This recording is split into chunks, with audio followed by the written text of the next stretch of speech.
Welcome back to Turf Talk, Southern California at the Breeders' Cup edition. Ed DeRosa alongside Gary Young. And Gary, the last two Breeders' Cups have been in your backyard.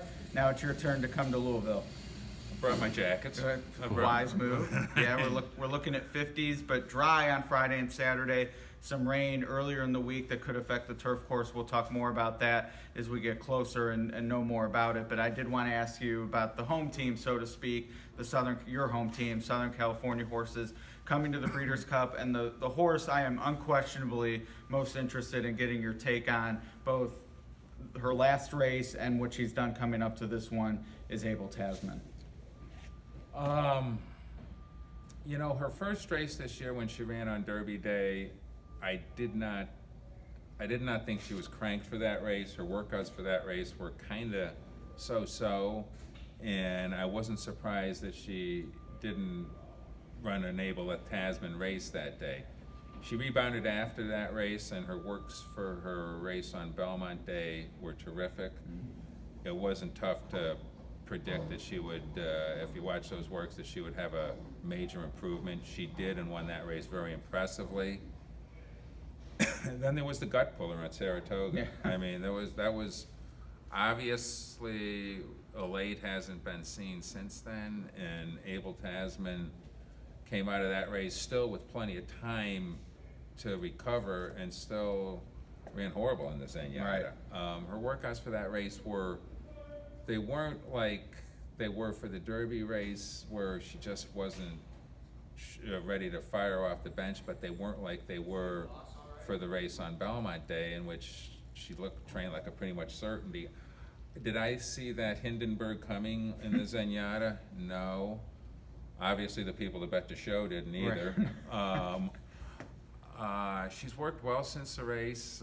She's worked in company both before the Zenyatta and since the Zenyatta with Valdori, who appeared to be on the other side of Midnight, and then she up and won the Zenyatta.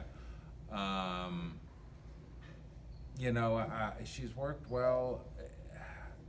I have the utmost respect for Mr. Baffert, but rarely have we seen a horse have such a dismal performance 4 weeks out and come back and win the Breeders' Cup. I mean, there was like there wasn't a muddy racetrack or any real reason for it that day, but you know, it is Mr. Baffert. I remember Midnight Lute had a really bad race at Del Mar, and then he came off of a much longer layoff and trained like a freak, and he won his second Breeders' Cup sprint at Santa Anita that day. But this is a real head scratcher with Abel Tasman. I think one of the comparisons we'll hear a lot is Arrogate. Now the spacing obviously a lot different. He threw the clunker in the San Diego, which was closer to Dubai, so there was that, and he did get the run in the Pacific Classic before the Breeders' Cup. But are there any parallels there, or would you caution people against making that comparison?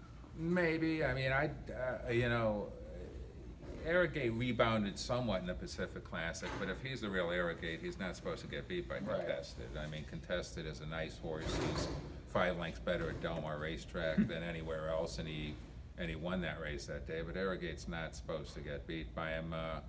There is some kind of, you could make some comparisons between the two. This is obviously Abel Tasman's last race before she goes on to her next career.